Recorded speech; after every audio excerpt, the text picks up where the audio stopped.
ইবনে আব্বাস রাদিয়াল্লাহু তাআলা আনহু থেকে বর্ণিত, রাসূল সাল্লাল্লাহু আলাইহি ওয়াসাল্লাম কুরাইশ যুবকদের লক্ষ্য করে বলেন, ইয়া শাবাবা কুরাইশিন ইহফাযু ফুরুজাকুম লা তাজনু আলা মান হাফিযা ফারজাহ ফালাহুল জান্নাহ। হে কুরাইশের যুবকেরা, তোমরা তোমাদের লজ্জাস্থানকে হেফাজত করো, তোমরা জিনা ব্যভিচার করো না। জেনে রাখো, যে ব্যক্তি তার লজ্জাস্থানকে হেফাজত করবে তার জন্য জান্নাতের নিশ্চয়তা রয়েছে। অপর এক বর্ণনায় এসেছে, রাসূল সাল্লাল্লাহু আলাইহি ওয়াসাল্লাম বলেন, ইয়া ফিতিয়ানা কুরাইশিন লা তাজনু ফাইন্না মান সালিমা লাহু শাবাবুহু দাখালাল জান্নাহ। হে কুরাইশের যুব সম্প্রদায়, তোমরা জিনা ব্যভিচার করো না।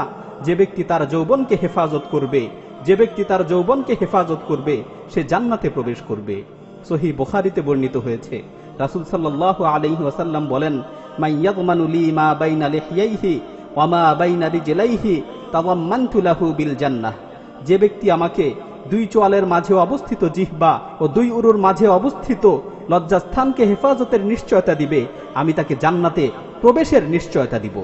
উবাদা বিন সামিত রাদিয়াল্লাহু তাআলা আনহু বর্ণনা করেন, রাসূল সাল্লাল্লাহু আলাইহি ওয়াসাল্লাম বলেছেন, ইযমালু লি সিত্তাম মিন আনফুসিকুম আযমানু লাকুমুল জান্নাহ, উসদুকু ইযা হাদ্দাসতুম ওয়া আউফু ইযা ওয়া'আদতুম ওয়া আদ্দু ইযা তুমিনতুম ওয়াহফাযু ফুরুজাকুম ওয়া গুদ্দু আবসারাকুম ওয়া কুফফু আইদিয়াকুম।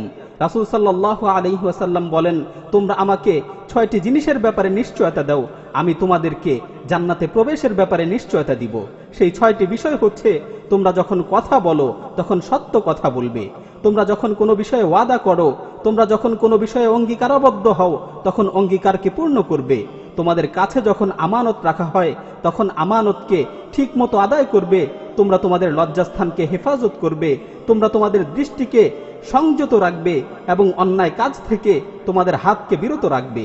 এই 6টি বিষয়ে যদি তোমরা আমাকে নিশ্চয়তা দিতে পারো, আমি তোমাদেরকে জান্নাতে প্রবেশের ব্যাপারে নিশ্চয়তা দিব। আল্লাহু আকবার। রাসূল সাল্লাল্লাহু আলাইহি ওয়াসাল্লাম কত সুন্দর কথা বলেছেন। রাসূল সাল্লাল্লাহু আলাইহি ওয়াসাল্লাম দৃষ্টিকে হেফাজত করতে বলেছেন, অথচ আজকে তোমরা এই দৃষ্টিকে খারাপ কাজে ব্যবহার করছো।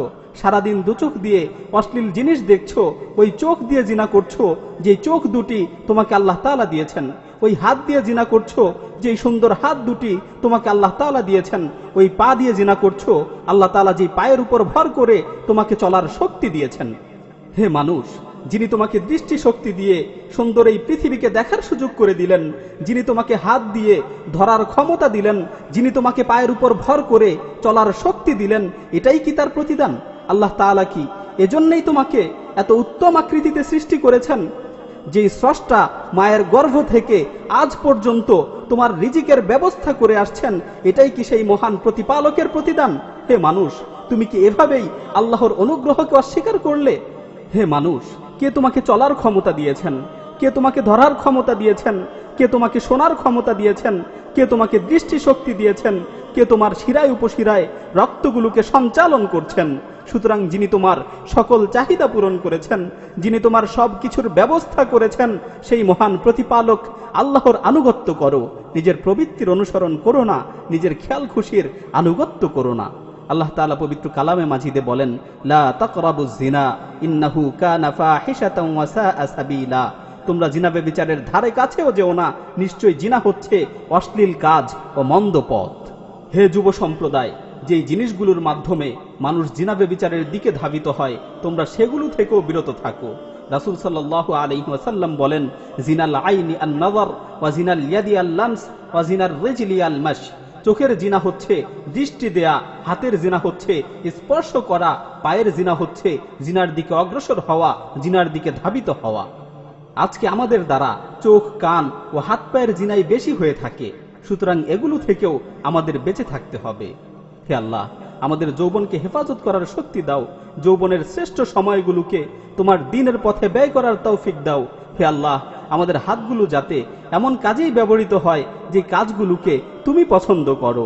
হে আল্লাহ, আমাদের কান দিয়ে যাতে এমন কিছুই শুনি যেগুলোকে তুমি পছন্দ করো, আমাদের চোখ দিয়ে যাতে এমন কিছুই দেখি যেগুলোকে তুমি পছন্দ করো। হে আল্লাহ, আমাদের যৌবনকে হেফাজত করার তৌফিক দান করো। হে আল্লাহ, তোমার সন্তুষ্টির পথে আমাদেরকে পরিচালিত করো।